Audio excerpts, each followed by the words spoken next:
അനന്തകൃഷ്ണൻ, മുണ്ടക്കൈയിലെ ആ പ്രദേശങ്ങളിലെ തെരച്ചിൽ ദൗത്യം എങ്ങനെ പുരോഗമിക്കുന്നു? ഏതെങ്കിലും മൃതദേഹങ്ങളോ മറ്റോ കണ്ടെടുക്കാൻ സാധിച്ചിട്ടുണ്ടോ ഇതുവരെ?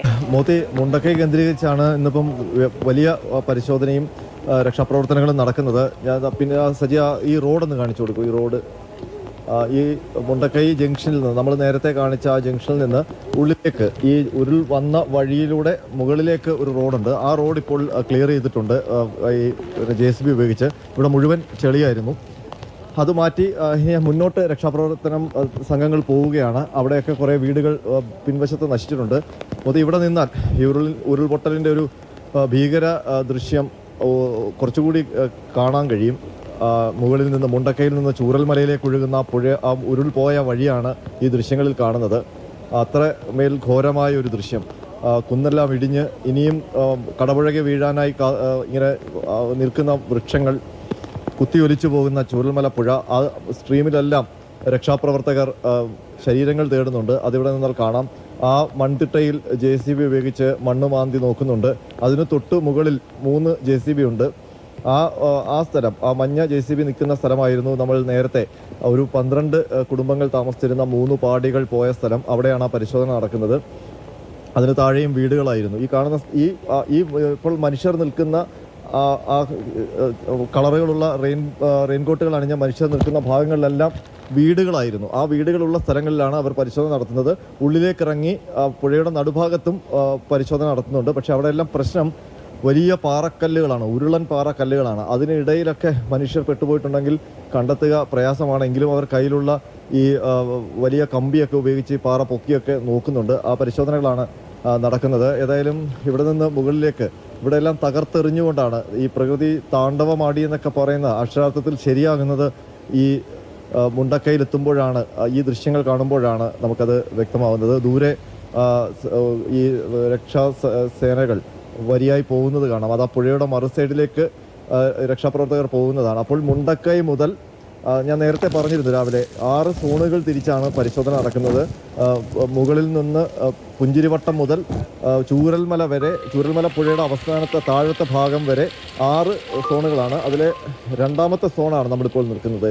ഈ പുഞ്ചിരിവട്ടത്തിന് താഴെയുള്ള മുണ്ടക്കൈ ഭാഗത്തെ 2ാമത്തെ സോൺ, ആ സോണിലാണിപ്പോൾ വിപുലമായ പരിശോധന നടക്കുന്നത്. ഇവിടെ ഇനിയും ശരീരങ്ങൾ കണ്ടെത്താനുണ്ട്. ഒരുപാട് വീടുകൾ തകർന്നുപോയ ഒരു ചെറു അങ്ങാടിയാണ് ഈ സ്ഥലം. അതുകൊണ്ട് തന്നെ ഇവിടെ ഇപ്പോൾ നോക്കിയാൽ, ഇപ്പോൾ ഈ ഒരു വീട്, ഈ വശത്തെ ഒരു വീട് അവശേഷിക്കുന്നുണ്ട്. അവിടെ രക്ഷാപ്രവർത്തകർ അവരുടെ ഭക്ഷണമൊക്കെ തയ്യാറാക്കുന്ന വീടാണ്. അതിനപ്പുറമുള്ള വീടുകളെല്ലാം തകർന്നുപോയി. കാരണം ഇതൊരു അത്ഭുതമാണ് ഈ വീടിങ്ങനെ നിൽക്കാൻ കാരണം. കാരണം ഇവിടെ എനിക്ക് തോന്നുന്നത് ഈ കൽക്കെട്ട് ഉണ്ടായതുകൊണ്ട് ആവും കുറച്ചുകൂടി അതിനൊരു സുരക്ഷ ഉണ്ടായിരുന്നത്. പക്ഷേ ഈ കൽക്കെട്ടിന് തൊട്ട് താഴെ ഇവിടേക്ക് വന്നാൽ, താഴേക്ക് വന്നാൽ അവിടെ ഒരു ബേസ്മെൻറ്റ് കാണാം. ഒരു റൂഫ് ഇടിഞ്ഞ് താന്നിരിക്കുന്നതാണ്. അതൊരു വീടായിരുന്നു. അവിടെ നേരത്തെ രക്ഷാപ്രവർത്തകർ വന്ന് റൂഫിൻ്റെ മുകളിലൊക്കെ നോക്കുന്നുണ്ടായിരുന്നു. പക്ഷേ അത് കുത്തിയിടിച്ച് താഴേക്ക് പോയാലേ അതിനുള്ളിൽ മനുഷ്യരുണ്ടോ എന്ന് അറിയാൻ കഴിയൂ. മുഴുവൻ തകർന്നു പോയി. അവിടേക്ക്, ആ വീട്ടിലേക്ക് ഇറങ്ങുന്ന പടിക്കെട്ടുകൾ ഇങ്ങനെ ഞാന്ന് കിടക്കുന്നത് കാണാം. ആ കോൺക്രീറ്റ് പടിക്കെട്ടുകൾ മുകളിൽ നിന്ന് ഇങ്ങനെ ഞാന്ന് കിടക്കുന്നത് കാണാം.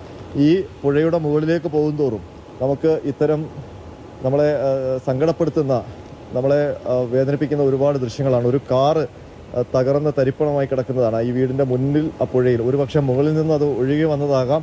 അതല്ലെങ്കിൽ ഇവിടെ ഈ വീട്ടിൻ്റെ മുന്നിൽ നിർത്തിയിട്ടിരുന്നപ്പോൾ തകർന്നു പോയതായിരിക്കാം.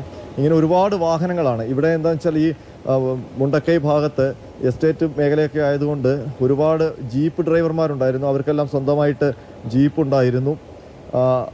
ആ ജീപ്പുകളൊക്കെ ഈ അപകടത്തിൽ പെട്ടിട്ടുണ്ട്. പല ഭാഗത്തും, പുഴയുടെ പല ഭാഗത്തും ഇങ്ങനെ വാഹനങ്ങൾ തകർന്നു കിടക്കുന്നത് നമുക്ക് കാണാൻ കഴിയും.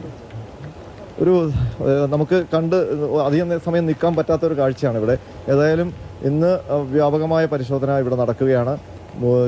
മുണ്ടക്കൈ അങ്ങാടി കേന്ദ്രീകരിച്ച് തന്നെയാണ് പരിശോധന. ആ പുഴയുടെ തീരത്തുമൊക്കെ രക്ഷാപ്രവർത്തകർ എത്തുന്നുണ്ട്. ഇതൊരു വീടാണെന്ന് തോന്നുന്നില്ലേ? താഴെ നിങ്ങൾ നോക്കി അതിനകത്ത്? ഇല്ല, ഇവിടെയൊക്കെ ഞങ്ങൾ നോക്കാൻ കഴിയുന്നത് ഞങ്ങൾ നോക്കിയാൽ നേരത്തെ. ഇവിടെ ഇനിയിപ്പോ JCB അങ്ങനെ ഇത് റൂഫാണോ കിടക്കുന്നത്? അതെ, മോൾഭാഗമാണ്. ഇതൊരു വീടാണ്. അപ്പോൾ നമ്മൾ JCB വെച്ച് നീക്കിയെങ്കിൽ മാത്രമേ നമുക്ക് അതിൻ്റെ അടിയിൽ പരിശോധിക്കാൻ കഴിയൂ. അതായത് ഈ വീടിന്റെ ടെറസ് വരെയും ചെളിമൂടി കിടക്കാം. അതെ, ടെറസ് മൊത്തം, അടി മൊത്തം.